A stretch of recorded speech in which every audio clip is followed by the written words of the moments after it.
ప్రకటన గ్రంథం 6వ అధ్యాయం 5 నుంచి 6 వరకు చదువుకుందాం. 7 ముద్రలో 3వ ముద్ర గురించి తెలుసుకుందాం. చదువమ్మా. 6వ అధ్యాయము 5 నుండి 6 వరకు.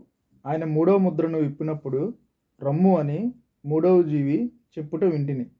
నేను చూడగా ఇదిగో ఒక నల్లని గుర్రము కనబడెను. దాని మీద ఒకడు త్రాసు చేత పట్టుకొని కూర్చుండి ఉండిను.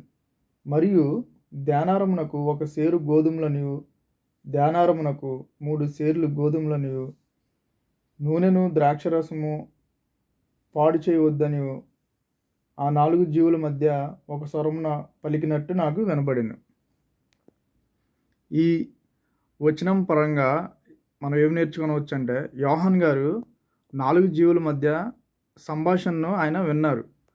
ఏమని చెప్తున్నారంటే, నూనెను ద్రాక్షరసమును పాడు చేయవద్దు అని చెప్తున్నారు.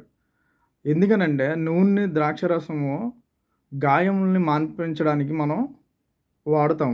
పాత పద్ధతిలో బైబిల్లో ఇశ్రాయేలు వారు ఎవరికన్నా గాయాలైనప్పుడు కానీ అనారోగ్యంగా ఉన్నప్పుడు కానీ ద్రాక్షరసమును ఉపయోగించి వారి యొక్క గాయములను మాన్పడానికి వాడేవారు. అదేవిధంగా నూనెని కూడా ఉపయోగించి వారి యొక్క గాయాలకి కట్లు కట్టి దాని ద్వారాగా తగ్గించేవారు.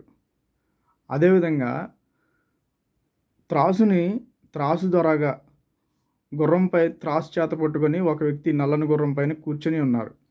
ఒక ధ్యానారమునకు 1 సేరు గోధుమలు లేదా ఒక ధ్యానారమునకు 3 సేర్లు గోధుమలు ఇస్తూ ఉన్నారు. ఈ 2 విషయాలను బట్టి మనం ఏం ఆలోచన చేయొచ్చు అంటే, అక్కడ ప్రజలకి కరువు సంభవించింది అని మనం ఆలోచన చేయవచ్చు.